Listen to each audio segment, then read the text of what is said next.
go to Darusha Instagram, or except he has deleted the post. I will quote. Yes. December 2nd. He said even before he was called to the police station, that post has been there since December, if I'm correct.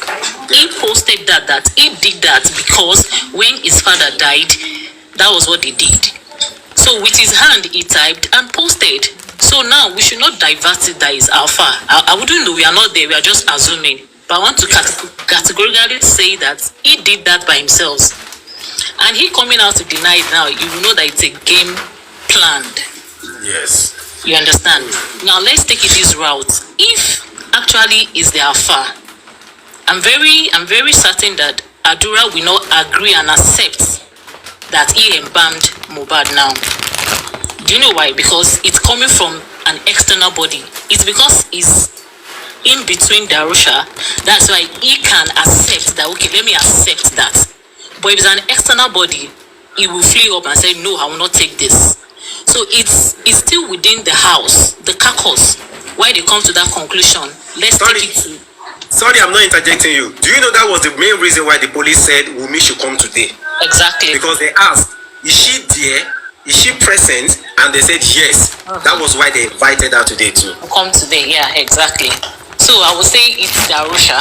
So for him now twisting and giving it to Adura, and Adura could gallantly accept and not say anything, then let him go and face the wrath. It's 15 years, so let him go ahead. And I will direct it to Mamba Mohbad now. That in no more because that woman, in fact, sometimes when I sit down and I begin to think about this case, I'm always dumbfounded with that woman. Because I can't imagine you now looking and saying, you know the game they are trying to play? Because Darusha is an extended family, so they are now trying to switch it on Adura, so that Baba could come and say, okay, because it's Adura, let it go. But Nisi, presently, what he gave Baba Leti Loba you, Baba will take bon kokomo, I swear. Baba, let everybody go to Baba Ogbeniti, what he gave logo to be you anybody, even Mama Mohbad gone to Bashara, they go still arrest him. She go still come and write a statement. She said, sorry. I think Baba is the only one listening to everybody online from that Baba legal team.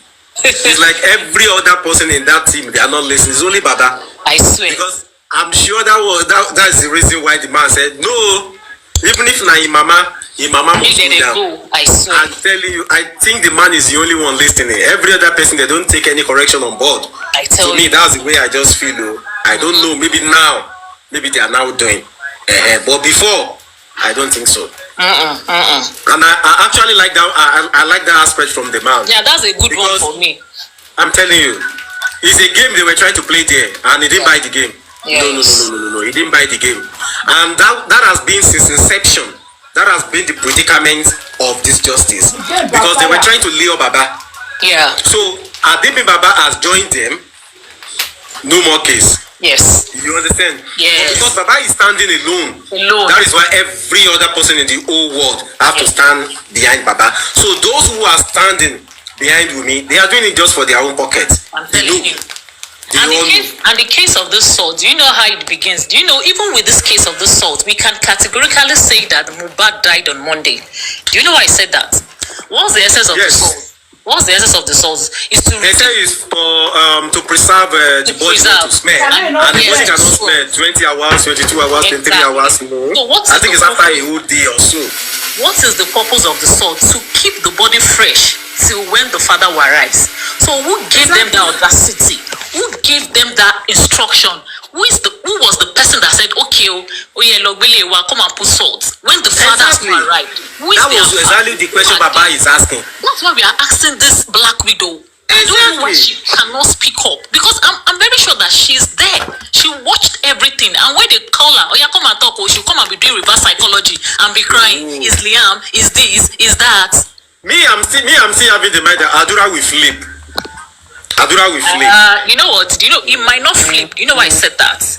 The issue of what's it called now? The royalty. I'm having a feeling Wumi has done something. Probably she must have told him, don't worry, royalty will put you as the next of king. If you remember, before Adura left Naira Marley record. He was not married. So I'm thinking there must be somebody who will stand for him as a next of kin.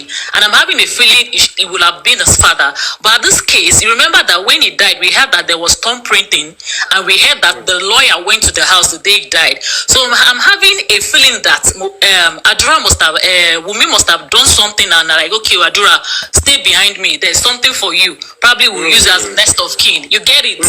So, because I can't imagine somebody will now say, okay, I'm the one that embalmed somebody, and you know that it's 15 years in prison, and you kept quiet, you mute for nothing. You don't understand? This thing is a game. It's a game. So something must have happened. Just whatever we say, just go ahead. And that's what Mama Mohbad is still doing up till now.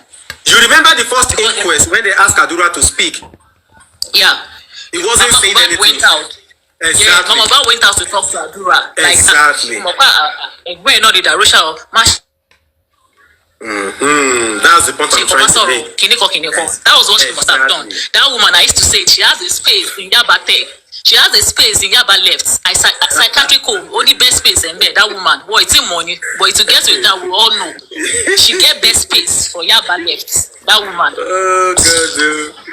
Miss Ayuke, they are just trying to play mind games. They are trying to play mind games, seriously.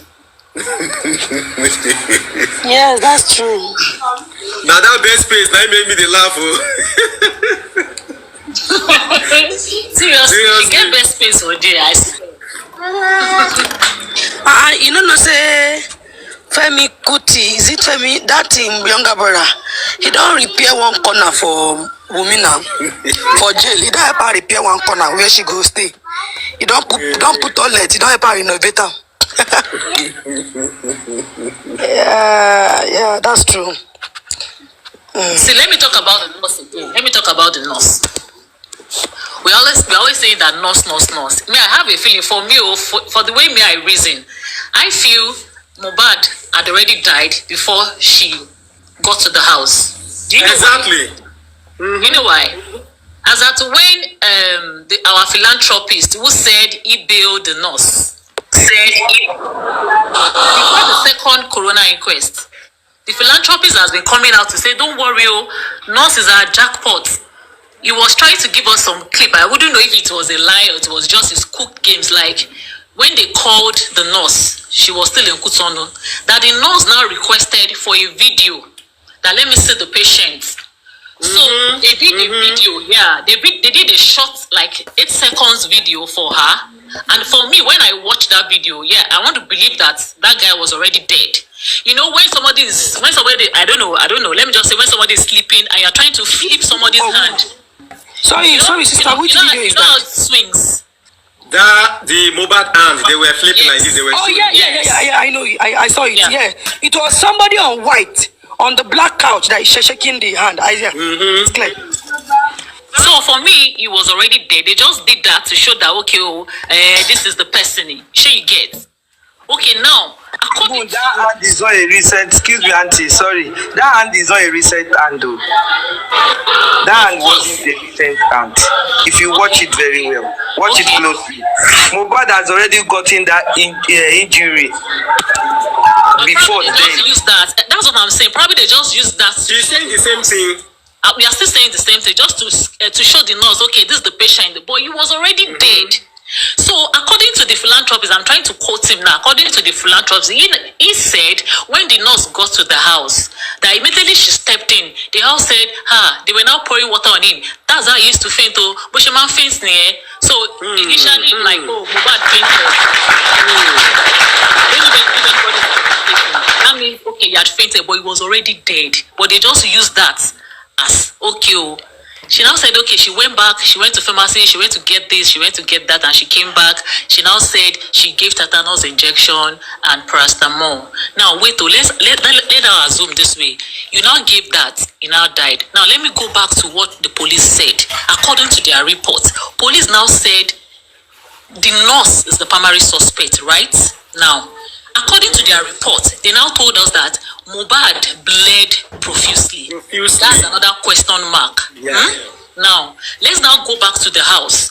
The narrative of he was stabbed. Where is that blood? What is the purpose of that blood? Where is that blood coming from? Mama Mohbad's sister confirmed there was blood. Baba Mohbad confirmed blood. Adura confirmed blood. So what happened in that house? Was it that the reports of the police, were they referring to what happened at Ikorodu? Whereas nothing happened because that guy died in the house. So you see that even police there, they've compromised us. And they've been conspiracy theory. Always compromising. You understand? Because I want to believe when they invited the Russians to the police station, they were supposed to detain that guy first, irrespective if either the offense he committed is bailable or not. Because we've been shouting these things for over how many months that this guy needs to be detained. And this guy went there, they now said because the offense is bailable. Now let me now revert back to the guys, the hosts, that they have been detained for over how many weeks. These people are stepping on their fundamental human rights. And up till now, nothing has been done. No bail, no court, nothing. You just left them there. And we are saying, and you people are saying we should just keep quiet and be looking. For how long? For how long will those guys be there? They just stepped on their fundamental human right, and Darusha did the same thing, got himself bail. So let this. You see, sometimes when I talk, I just get emotional. Let me just stop here, I beg, please. Abosede, please, you can have the floor. Good morning, everyone. Good morning.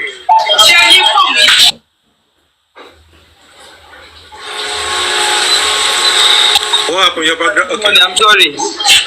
Yeah, like what the auntie said, though. That I mean, to me, my own personal opinion. If I'm to talk about the nurse, I would say the nurse did not treat Mohbad. Our mystery nurse. Yeah, the Mohbad did not treat that nurse. Mohbad, they only sent that hand to that nurse just to make him feel like, okay, this is just the hand you are treating. On getting to that hand, Mohbad, even the person, the lady said she gave an injection to wasn't Mohbad. On that Tuesday, that film that they were acting, ọmọ lè máa jórúkọ bàbá Wumi mú ẹni tó lọ́mọ. So my own advice nìyẹn, I might be right, I might be wrong. Bàbá Alága, ẹ mọ́ gba ẹ̀bẹ̀ kankan nù wọn o. Thank you so much. I submit right here. Thanks so much. Yeah. Mr. Wale.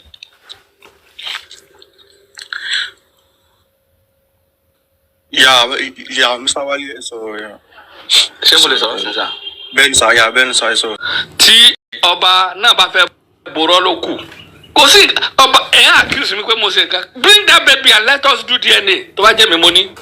Come and take my specimen, I'm available. See that I didn't do. Kí ló fẹ́ bà mí lẹ́rù ẹ̀jọ̀ nítorí Ọlọ́run? Ná ló jalè. Olú ò jalè. Ṣebí wàá ó yá èmi mo dúró ẹ máa ṣáàtì gbogbo ara mi tẹ́ bá rí nǹkan yín bẹ́ẹ̀ wàhálà dé. It is when you do it now, you can sue anybody for defamation. Oh, ṣe yẹn, ó sue àwọn èèyàn. Kí ni evidence táwọn gan fẹ́ dà lé lórí pé nǹkan tó kàn ní onítorí pọ́n ń dárúkọ ẹ̀? Èní kọ́lá ti ń dárúkọ èèyàn now. In America, I remember when Trump was their president, kí lórúkọ tá ń pè? Pig. Ṣé kò mọ̀ nìyẹn mélòó ló kó? In Nigeria, Ọbásanjọ́ was their bú. Buhari wà ń bẹ̀ kò sí ní tá àpẹta tó díẹ̀ sẹ́yìn pé a sọ pé Buhari kọ́ ló wà lórí ìjọba kìíní kan rẹ orúkọ kan ló ń jẹ́ he didn't arrest anybody. But when the time come to prove pé he wasn't the Sudan, he proved it to everybody and we saw him. If you are not the father, kò sí nǹkan tó ná yẹn. You just write to the police, I am interested in this case. Please, I want to do the DNA with this boy. That's it. Look, to hell to everybody. Now start arresting. Oh, say DNA. Wumi náà come out láti sọ fún wa. Àwọn tó ń tẹ̀lé Wumi. Àwọn tó ń tẹ̀lé Wumi náà ò sòdodo fún Wumi pé àwa ò bá ìdá mi ò sẹ́ni mi ṣe wà. It's none of my business. Ẹni tó lọ́mọ ẹni tí ò lọ́mọ. My business is kí ló pa young boy yìí. Kí náà pa fún.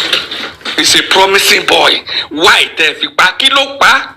tí bá ṣe máa wò tí wọ́n máa pa àwọn ògo wa tán náà nìyẹn ẹni tó kọ̀wé kan gbà kan ó kọ́ the beautiful one is not yet born. If the beautiful one is born and killed at the tender age, how would the world be good? Àbí my beautiful one is about the beautiful one bá dé stage láti present àwọn pé this is the beautiful one.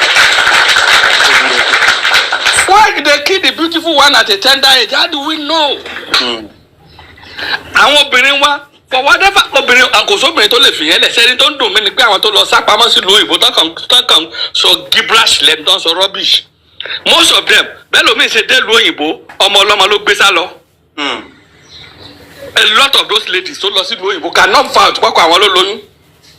A lot of them are there, they are still doing the same thing. Yorùbá gan dẹ̀ ti mọ̀ pé gbogbo tó ṣẹlẹ̀ kì í ṣe kó ṣẹ̀ṣẹ̀ ń ṣẹlẹ̀ náà. Ṣebí Yorùbá sọ fún wa nínú òwe pé bí ìyá ọmọ bá wà láyé kò sí ẹ̀ṣẹ̀ tó bọ́ lọ́wọ́ ọmọ àlè. Bí ìyá ọmọ bá wà láyé kò tí sẹ́yàn tó bọ́ lọ́wọ́. Kò sẹ́ni tó tí ì bọ́ lọ́wọ́ ọmọ àlè. Ó dijọ́ tí ìyá ọmọ bá kú tán kí bàbá tó wá ní confidence pé yes èmi mo ní ọmọ yìí. Torí tí ìyá ẹ bá wà láyé anybody can come and claim.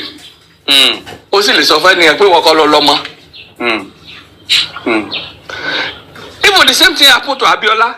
Abiola told the family pé tóun bá kú o àwọn ọmọ báyìí mọ̀ ṣe DNA fún gbogbo àwọn tó kù ẹ̀ ṣe DNA fún wọn lẹ́yìn ìgbà ilẹ̀ wa mọ̀ pé ogún fún wọn.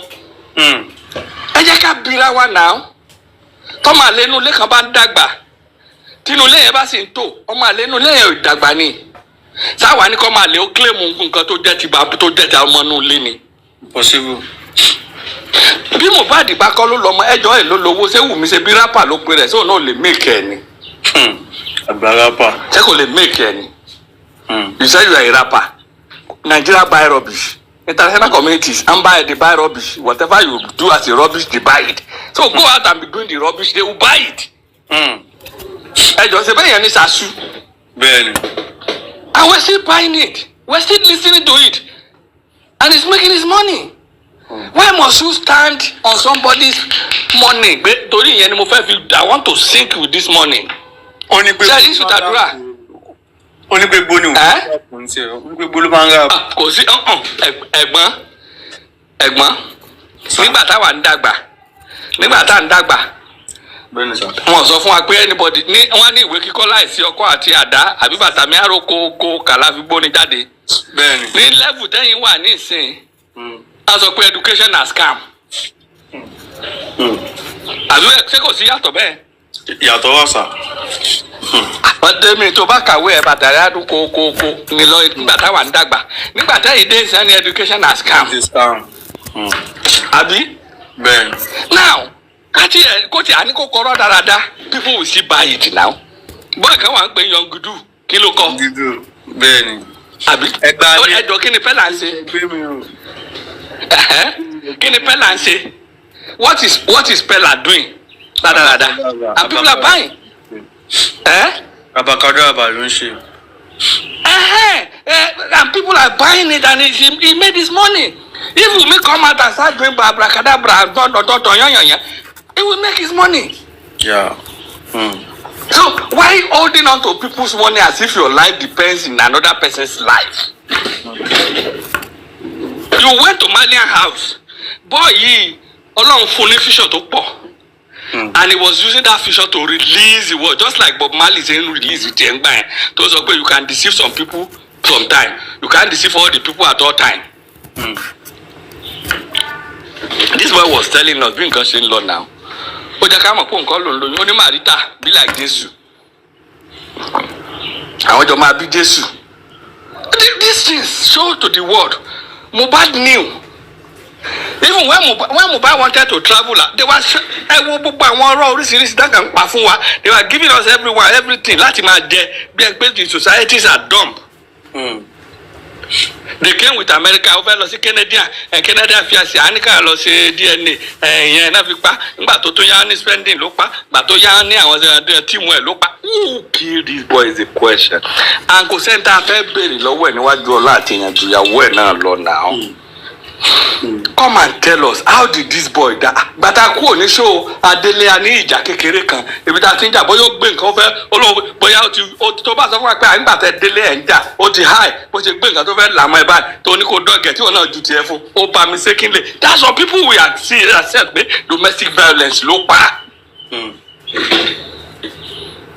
And we will keep quiet. Nobody will ask you to go and do DNA. It was because when the narrative is becoming too different and plenty, the issue of DNA come. Abi? And káwọn èèyàn tó lè sọ pé ṣé mọ̀ pé ẹni tí ẹ̀ṣẹ̀ ò kì í dédé ṣẹ́ lásán tí ò bá nídìí. Some people must have known the beginning of the issue. Náà fi ju issue DNA sórí atẹ́gùn pé ẹni kò lọ sí DNA.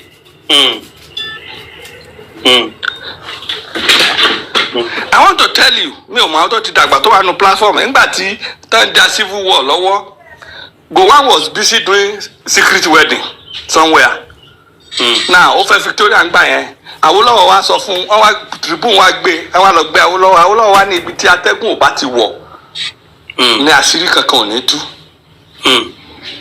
Pé tí nǹkan bá ń lọ tí atẹ́gùn ò bá wọ̀ bẹ̀ àṣírí lè má tú. Once tí atẹ́gùn bá ti wọ̀ bẹ̀ àṣírí máa tú.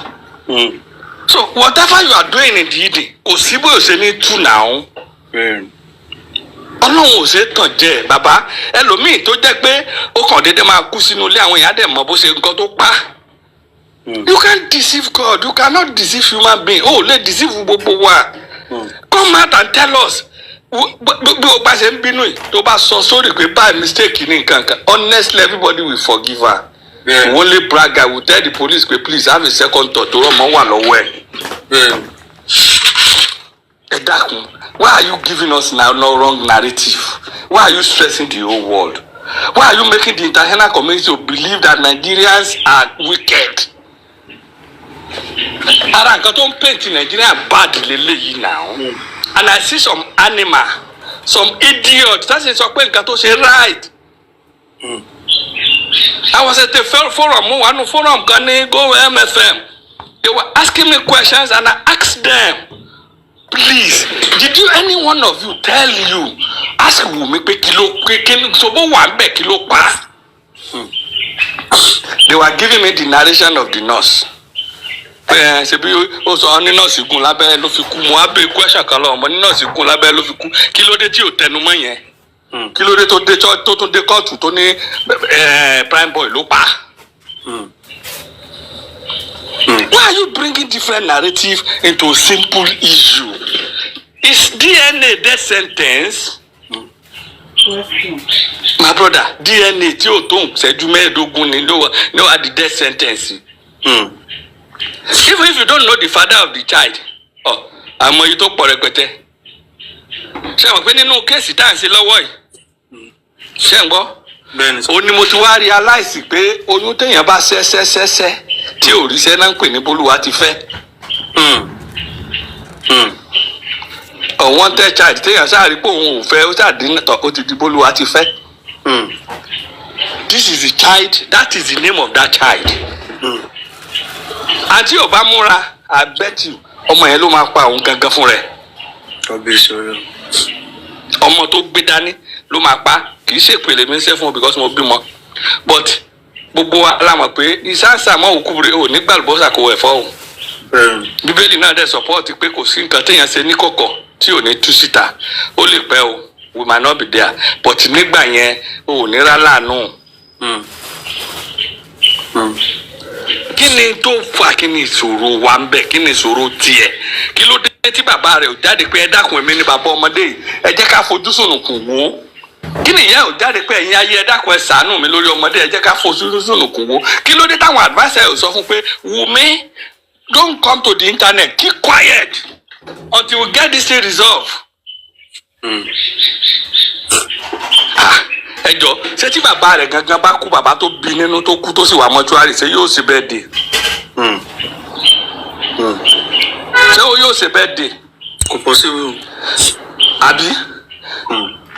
Ìyá tiẹ̀ tó bí nínú kò ṣe bẹ́ẹ̀ dé tó jẹ́ ìyá ọkọ rẹ̀ tó kú ní ṣe bẹ́ẹ̀ dé ṣé bí ìyá rẹ̀ náà ti ṣe ó ti lọ bí oṣù ọdún kan sí wọn ò ṣe bẹ́ẹ̀ dé ìyá rẹ̀ tó jẹ́ ti ọkọ ẹ̀ náà ṣe ìyá ọkọ but because ìyá yẹn èmi ò búyà o mi ò dẹ̀ ní bá wọn búyà Mohbad.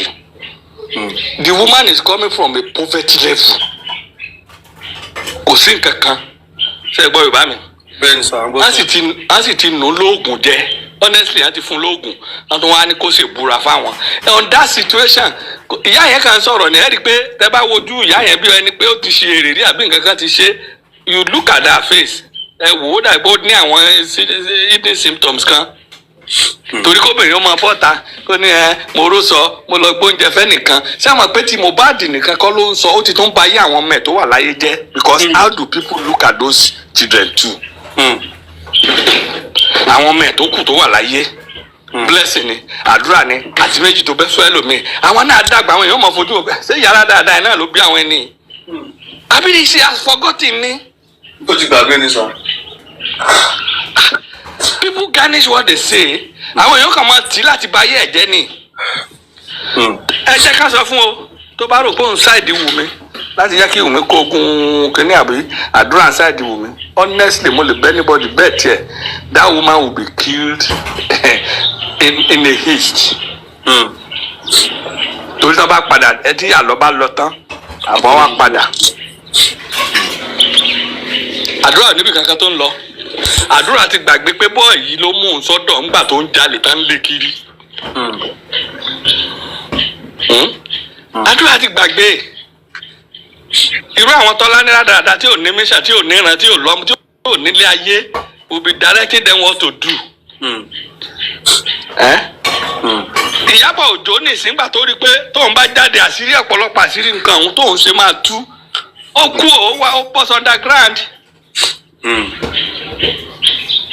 Àwọn tó dí kẹ́tìrì pé àwọn ò ní láìfù gidi pé ayé àbò àwọn àṣírí tó pọ̀ dẹ̀ tú nípa tiwọn náà they ran away and stay underground. Àwa lọ ń lu àwọn tí ò ní làákà ìtayé wọn ti rún tó tó ń rún ayé ọmọ ọlọ́mọ. Wumi is growing up ọmọ 24 years ni kò sẹ́ni tí ò ṣépè fún come out tell us. Gbogbo wa lè protest pé police you can't detain her it wasn't intentional. It wasn't intentional my brother ó máa ń ṣẹlẹ̀ tó bá pẹ́ ẹni tó ti ní girlfriend tó ti níyàwó rí tó wá rí pé ìgbà míì tẹ́ bá ní gbólóhùn àti ọjọ́ màmá kan gbá ẹ tó in the course of defending it àbí kì í ṣẹlẹ̀ ni. Why are they deceiving the whole world? That day ó fi Ọlọ́run ọba tó láyé tó ní àwọn náà bẹ̀ wọ́n ká sòótọ́ ká má ṣe wàhálà jìnnà ọ̀pọ̀lọpọ̀ ń donate ojoojúmọ́ làwọn kan fi ń sunkún.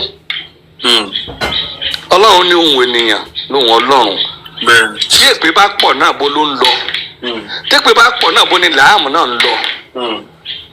Bá bá wò pé àlè dá mọ̀mọ́ wọn gbé sá lọ Nàìjíríà wọn lọ gbé sá abroad tó bá tún padà ní àdàmọ́ kódà kó dórúkọ míì wọn á dàmọ́ àbó ti gbàgbé ni kó lọ wò tán Jésù náà. When he was living from one place to another people identified him now. Yes. Kò sẹ́ni tí ò ṣe identify in as much as they can identify Moses. Kò sí nǹkan tó bò lójú Ọlọ́run. Let her come out. Let the adviser shift. Ẹ jẹ́ káwọn adviser mo rọ̀ wọ́n ní ká lọ ṣe meeting ká pè pé Wumi this case on the ground is a simple case. Don't let us rope everybody. Don't let us rope police. Don't let us destroy Nigeria. We shouldn't set Nigeria ablaze because of this issue. Àwọn ènìyàn ń sunkún àwọn abiwá máa ń sunkún. Èpèlé ni lọ́la tá a bá ní kò ní ìjà tó bá jà nǹkan bolo fẹ́ fara sí. Àwọn tí wọn ò ṣépè fún. Èmi kàn bá Arífà dúpẹ́ lọ́wọ́ kan nítorí pé ó lọ́kì sẹ́rí ibi tó wà yẹn lójú tèmi wà protective custody ni. Tí wọn ò bá mú ṣé àwọn kan lè pa. Bẹ́ẹ̀ni. Irú ìjọba lọ mú wọn lè ní kankan pa. Wọ́n á dẹ̀ wọṣọ wa náà ọlọ́pàá ni àbí kankan wọṣọ sójà kan lọ pa. So to me èmi bá dúpẹ́ pé ó wà protective custody o. Torí àwọn tẹ́ ń bá fà gẹ́gẹ́ bí ọ̀rọ̀ Bíbélì ó ní ogun tá à ń jà kì í ṣe ogun tí àfojúrí o. Àwọn people yìí ti rìn jìnnà so many things. Why must you continue to pick people around? Oh, need to pick ara wa now. Everybody is expressing their feeling. It is you people ẹ wá jáde sí òtàláwà ní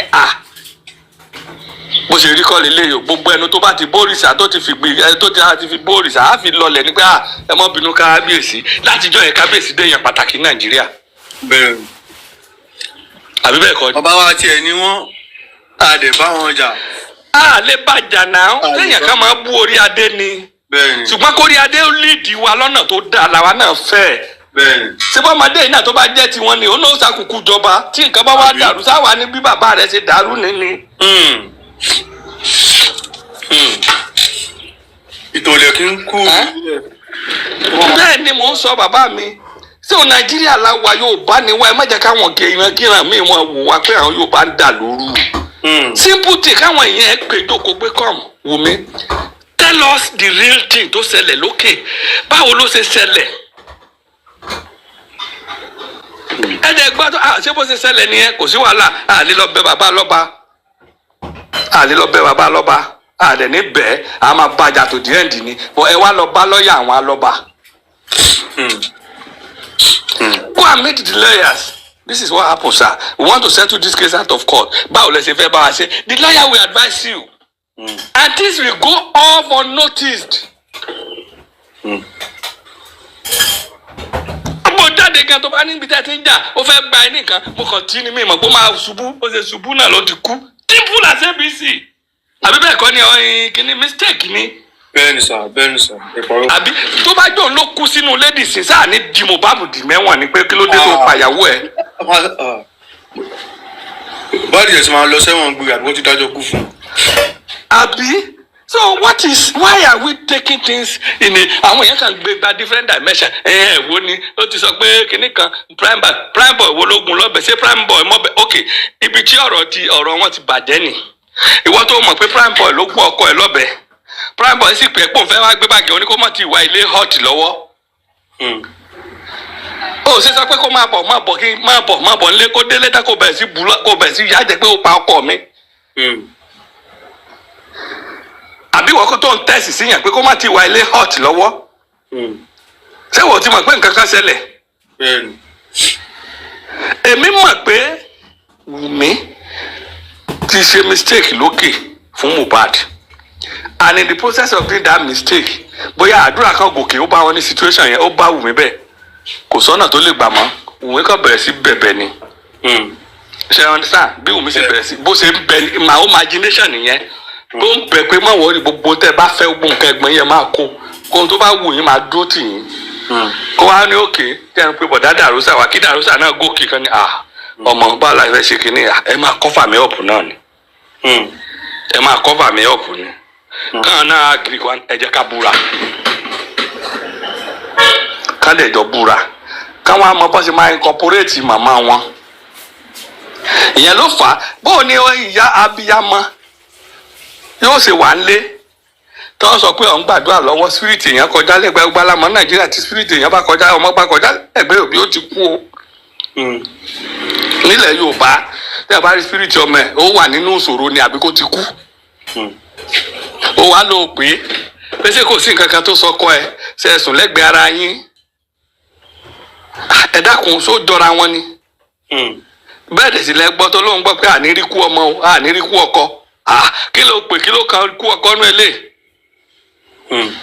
ẹ dákun lẹ́nu pé kí n béèrè ọkọ ẹ kí la bá débi àdérí kú ọkọ. So this is akọ̀dá gbogbo ẹ̀rù ṣe rí ìyá Mohbad tiẹ̀ torí pé ìyá ń jẹ́ ṣe mọ̀ pé tíyà ò bá jẹ́ kò ní jáde pé ṣọ́ọ̀bù tó gbà fún mi ní mo ti ní ká bá ń fi rẹ́ǹtì ká bá ń kówó ẹ̀ ó sì la máa lọ gba 5 million lọ́tún lánàá ẹ̀ dákun torí Ọlọ́run kí ṣe àbí àmà tí ń sunkún lọ́wọ́ ń sọ pé mo ti ní ká fi ṣẹ́ẹ̀bù rẹ́ǹtì ká bá ń kówó ẹ̀. Tówó ẹ̀ ni o fẹ́ kó fún Wùmí ni àbò fẹ́ kó fún Liam. A lot of things are happening but ìyá yẹn ò lọ́pọlọ. Ìyá yẹn ò lọ́pọlọ. Láti dorí ẹ̀rú pẹ̀lú oògùn. Ok nígbà tí wọ́n sọ pé Wùmí kọ́ ló pa Mohbad Wùmí ò mọ nǹkan kan kí ni ọmọ bàbá kú bàbá wọlé dé ẹ sọ fún bàbá ẹni kó lọ ró òkú kí lẹ bá débẹ̀ àdáàtèjì kí ló dé tó fi ní kó lọ ró. No bàbá mi kí ló dé tó fi ní kó lọ ró. Ṣèbí tẹ̀yìn bá wọlé tó ní owó mi sọnù the first thing tẹ̀yìn sọ ni pé mo lè wá kó sí tẹ̀ fi sọnù. Bẹ́ẹ̀ni. Àbí ó ní sọ pé ó yẹ lọ yẹ̀ wò. Owó mo sọwọ́ nù ńgbà mo sọwọ́ nù ṣé mo yẹ lọ yẹ̀ wò ní first language tẹ̀yìn ó sọ ni. ọmọ èèyàn kú ó wọlé ó ní ẹ máa gbé lọ sí kìtì ẹ lọ́rùn tóun gángan ti tẹ̀lé wọn lè kìtì rí ni àbí kí ló dé tó ń júwe fún ọ pé ẹgbẹ́ lè kìtì lọ́rùn ìwọ ní pé sínú nǹkan tá fẹ́ ṣe náà nìyẹn. ìwọ ní pé nọ́ọ̀sì ló. nọ́ọ̀sì bò torí iṣu nọ́ọ̀sì torí nọ́ọ̀sì kàn fẹ́ forí gba ọ̀tá yẹn ni nọ́ọ̀sì ìdá pé nọ́ọ̀sì fún òun náà mọ accomplice ní gbogbo wọn yẹ kóun náà lẹ́wọ̀n kì í ṣàpẹrẹ tó fún irọ́ ló pa nọ́ọ̀sì lọ with intention láti bá wọn ẹ̀ bá àmọ́ ẹ̀ ní. toró jẹ́ kí n sọ nǹkan kan àbúrò ṣé tó bá rẹ̀ nísìn àárẹ̀ tó rẹ̀ ọlọ́run má jẹ́ ká rí o kó rẹ̀ nìkan lẹ́gbẹ̀ẹ́ ká wá rí pé àárẹ̀ yìí ó dà pé àgọ́ understand bó ṣe ń ṣe mọ́ òun nọ́ọ̀sì wa sọ fún ẹ pé òun wà ní Kútọ́nù kí ló dé ta dúró dé ṣé kò sí nọ́ọ̀sì mi Nàìjíríà mọ́.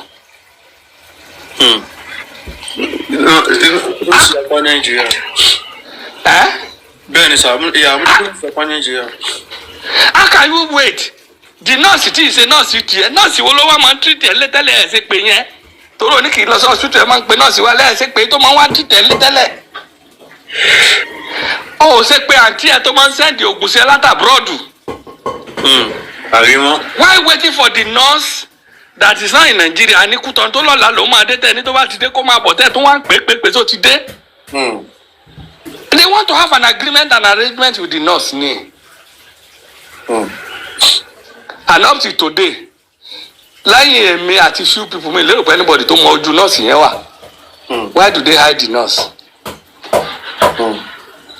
Why will it be only one person èèyàn kan ṣoṣo kàn lóun dé látàbúrọ̀dù òun wá bẹ́ẹ̀lì nọ́ọ̀sì yẹn lẹ́ǹkì òun nìkan ẹnìkan ṣoṣo ló wá bẹ́ẹ̀lì nọ́ọ̀sì nígbà tá à ń dáwó fáwọn prime boy àdáwó fún spẹ́ẹ̀dì kí ló dé àjẹ́ ká dáwó fún nọ́ọ̀sì náà tó jẹ́ èèyàn kan dé látàbúrọ̀dù ó dẹ̀ wá bẹ́ẹ̀lì nọ́ọ̀sì sáré ya nọ́ọ̀sì kó pariwo tàmọ́ kó bọ́ tàmọ́ sáré iṣu àwọn arífá tó mí àwọn arífá ló kù díẹ̀ káàtó fún a ní a lè jà má lè sá bàbá ọ̀lẹ ni téèyàn bá ja ilé wàá sá láti jà míì nígbà tí àwọn arífá ń fa wàhálà yẹn lójú ogun èèyàn máa wẹ̀yìn wo gbogbo ọmọ téèyàn kó lọ sógun kọ́ ló fẹ́ràn èèyàn. Well, if you are fighting a war tó ti jẹ́ pé wọ́n nìkan kọ́ ló fèsì ogun àwọn tó ń tẹ̀lé ẹjagun yẹn rántí pé omi máa ń tẹ̀yìn wọ̀gbìn lẹ́nu àwọn tẹ́jọ́ ń jagun náà ní òkú bọ̀ òun ò sè yẹn ṣe bá rí